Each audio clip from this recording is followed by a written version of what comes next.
Righty, on a wee mission today. Going to go to Waratah in Tasmania to cut the boot floor out of another Dodge. Same one I got the subframe off, and the same one I got the rear section behind the back window.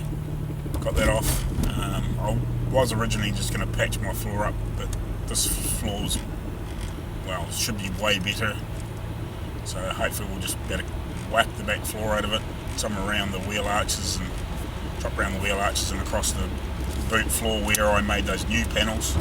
Cut it through there somewhere, and or have to slice it through the chassis rail somewhere and bring the whole section back and pull it apart. Just left home a couple of minutes ago, and we're heading there down the sort of the coastal highway. And then once we get to a place called Burnie, then we start heading inland, sort of semi down the west coast, but not really down the west coast, sort of inland, heading towards the west coast. It's probably about an hour, a bit over an hour's drive, I guess. Probably an hour and 20. I think it's about 100 something kilometres, so yeah, it's not too far. But it's quite high too. I think it's 700 or 800 metres above sea level. So if it had been wet the last couple of days, I possibly could have seen snow, but I don't know. We'll see. Right, we'll give you an update shortly. Cheers.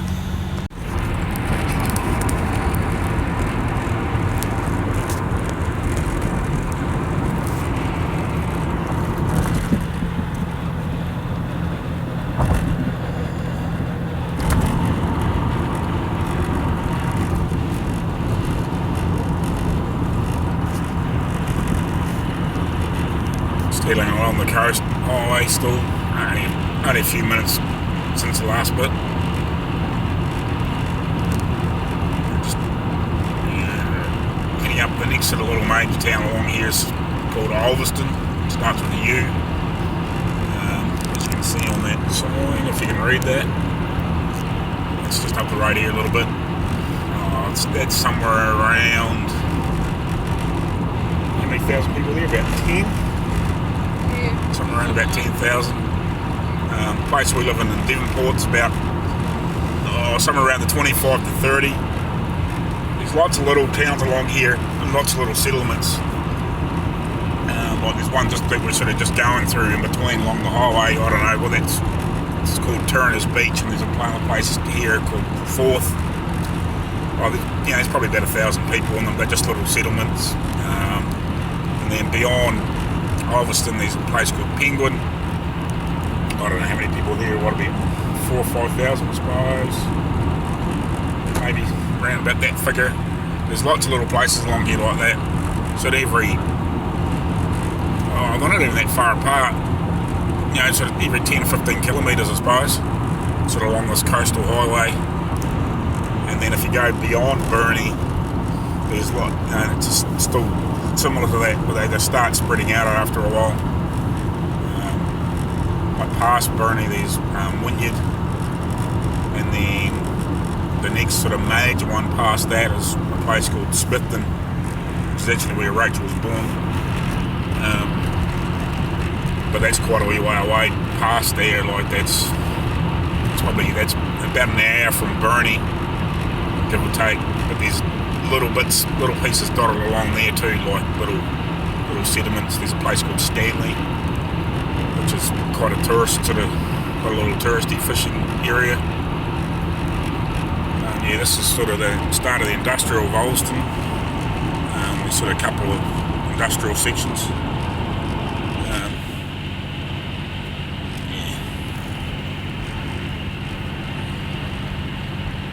It's actually a really, really good highway, this bit.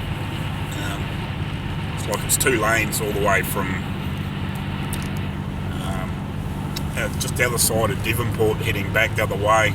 There's a place called Latrobe, which has got like the sort of the major hospital near Devonport anyway, and that's it's only a few minutes the other way from Devonport. But the double lane carriageway starts from there and it goes all the way to basically Burnie. So it's about 40 or 50 kilometres, I suppose. I don't know how. It's about 30 miles, a bit over, and it's all double lane carriageway, so it's quite good. But there's lots of little towns in between. So it only takes me really sort of 25 minutes to go to work between Devonport and Burnie every day.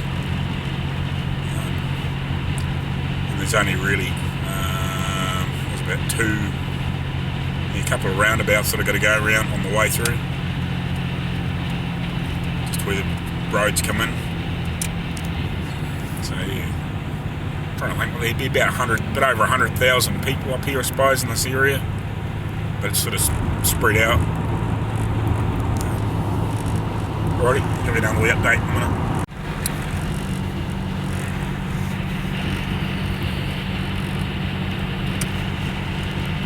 And this is the river that sort of goes through Ulverstone. It's the Leven River. You can see that. It comes back out this way.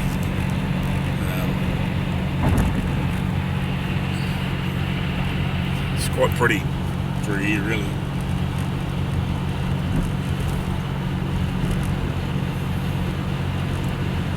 But yeah, like we're only, I don't know, less than a K from the sea here.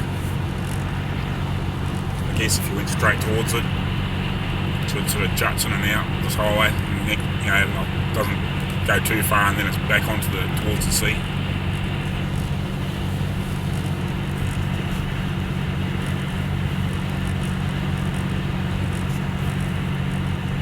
This is sort of the last off ramp going into Ulverstone. There's 3 or 4 of them.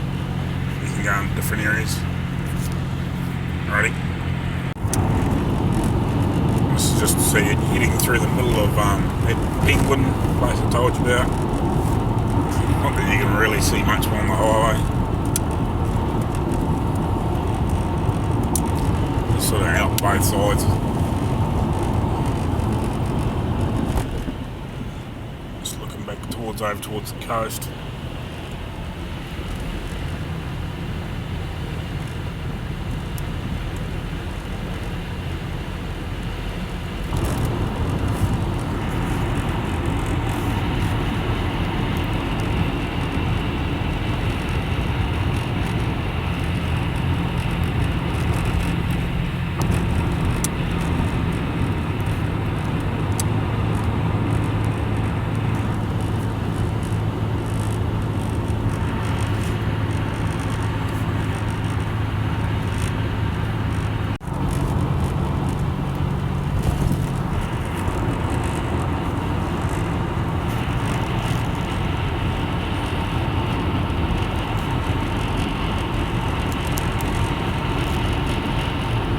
That's looking back out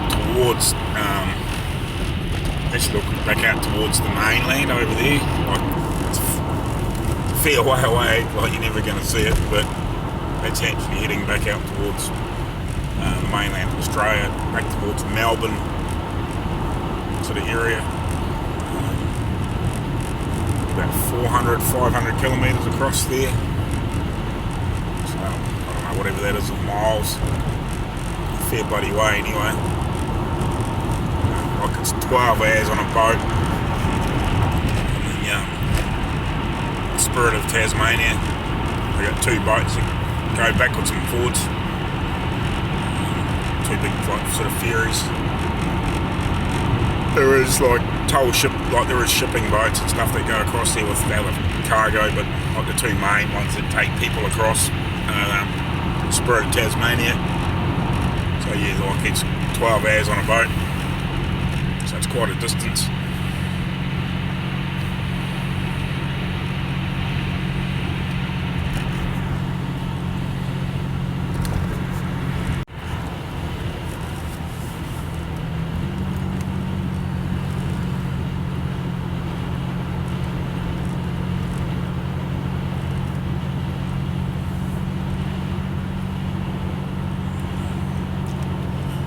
Right against the coast here now.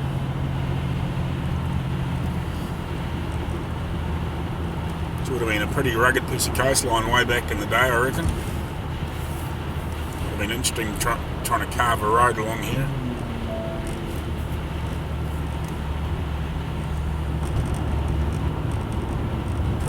rock, I'd imagine.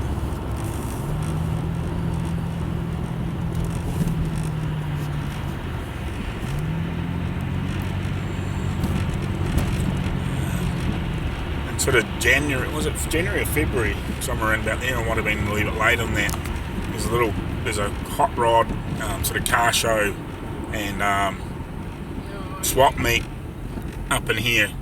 And there's like a football ground up there that you have. There's a car show up there. There's about 200 or 300 cars, I suppose, and a bit of stuff. Like, it's not that massive, but it's not a bad little show.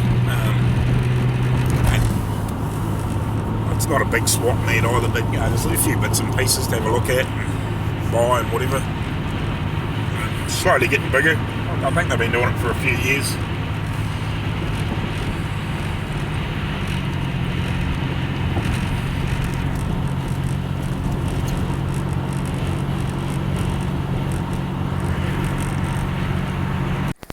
There you go. Alright, so I got the boot floor out. I'm just on the way home. Didn't really get a chance to do a video taking it out. But that's what I got. So I'll trim it along here and clean all the crap off it and pull the chassis rails off from underneath it eventually. Not quite sure when I'm going to do this. I still want to try and get that car mobile and get it so I can move it in and out of the shed, and then I'll probably attack this one so I can move the car in and out. So that's going to be good. Yeah, and I was looking at mine the other day, and it's actually got a wee bit of rot in here, so that's going to be handy. I've got a repair section,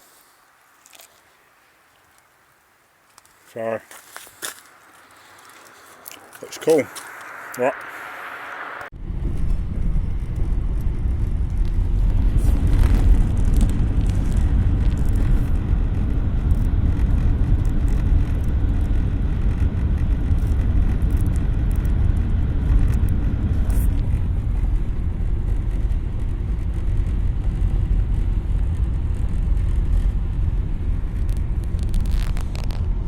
Scenery going back the other way, back towards home.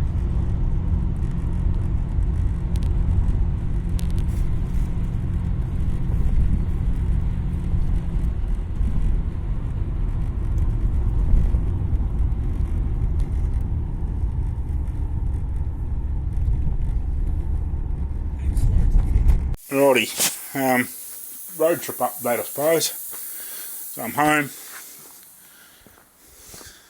As you've seen earlier before, got the boot floor home. So yeah, I'll probably tackle this. I'm thinking next week. I'm just not 100% sure yet when I'll tackle this, because it's going to take a while to get all the shit off it that I don't need and just get it back to the raw floor. And while I was away, we stopped at my guy near work. Who's a pretty good mate of mine now. We do a bit of stuff from at work, wheel alignments and bits and pieces, and he does mechanical stuff as well, but he does full engine overhauls and all rebuilds. He's going to do a little bit of work on my block for me. He's going to hone it and probably deck the block and bits and pieces like that, and deck the heads, and maybe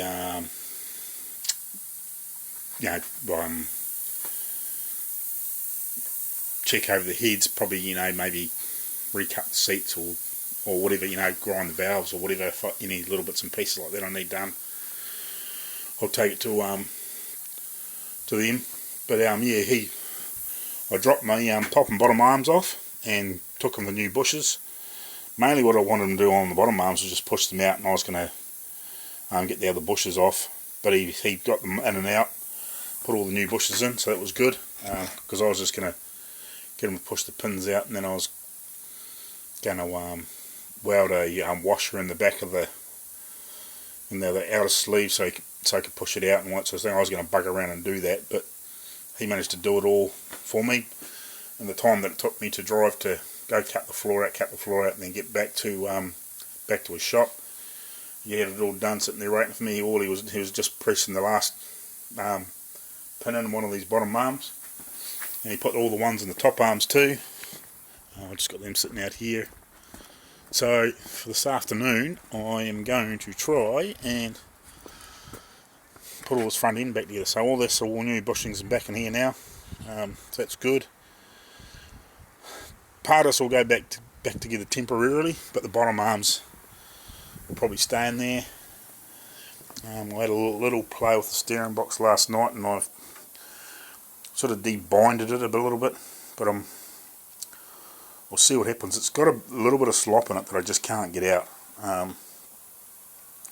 so it's obviously fairly worn, but I'm going to have a look and see what's available for a rebuild kit. But I'm going to have to get the pitman arms buggered. It's all slogged out, but again, a bit like the bottom ball joints, it's got to be rebuilt, because Australia, in their wisdom, when they did these things and converted them to right hand drive, instead of pulling the pitman arm off the original steering box and putting them on their steering box, what they had, I don't know whether this is the same as the American one, but it's cast different to fit the right hand drive.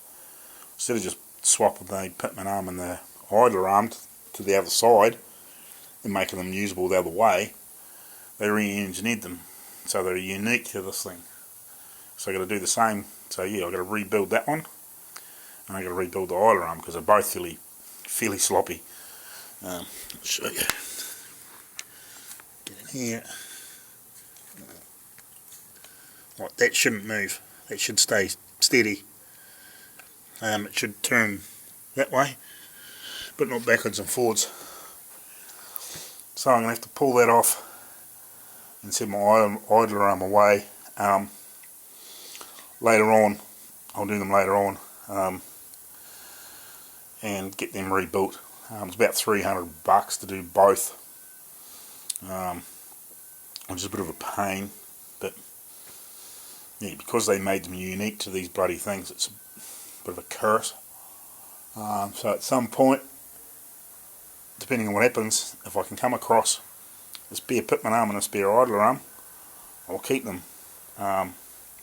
And so if we ever get to the point where I need to get these getting a bit worn when I rebuild them, I'll send the other ones away and get them rebuilt.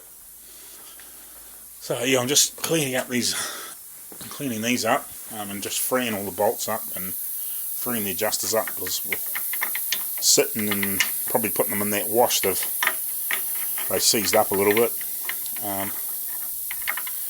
So I'm just freeing everything up before I put it back together and give them a bit of a cleaner. I would really like, I'm tempted to have a decent look at those.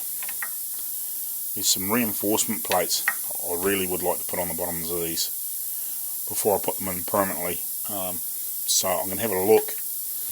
I know there was some on eBay, but I might have a decent look and just see how easy I think they might be to make, and make them, because basically they've got a window in here so you can get in here and that, and I think there's 3 windows in them, and it's just a solid plate that sort of like welds on from here to here and back across here somewhere, so this is like doesn't interfere with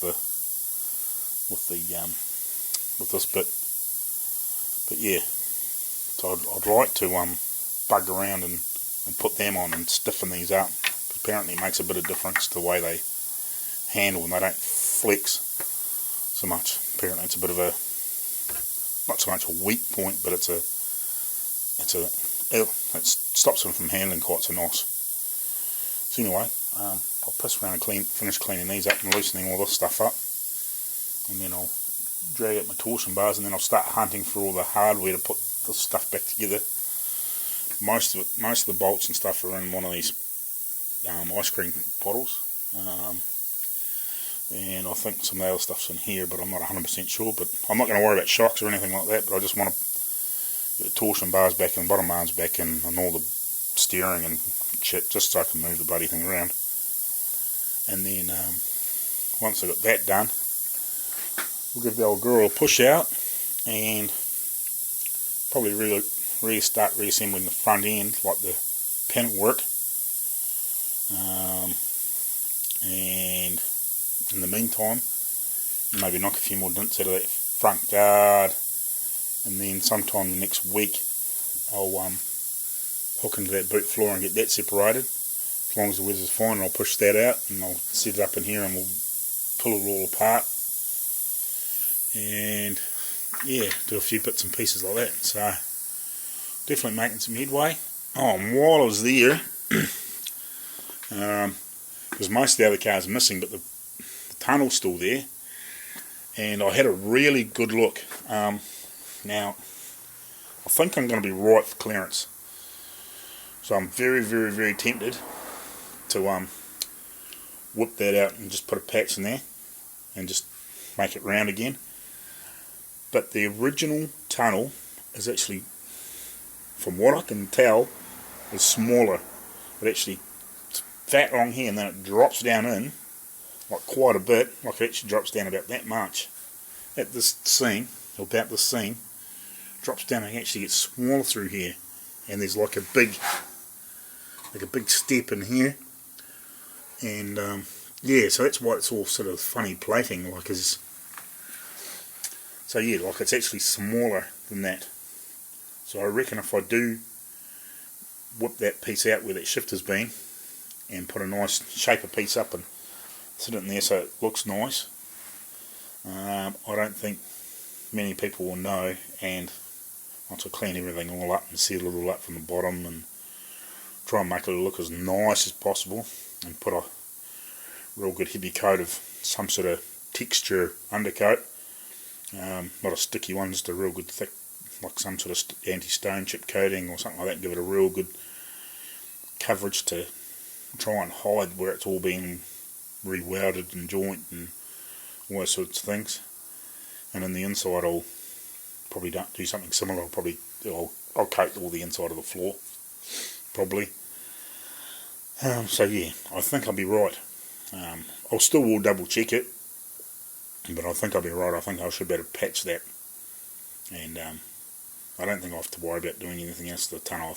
But I'll double check, put the trans and everything in. But I think I should get away with doing that first.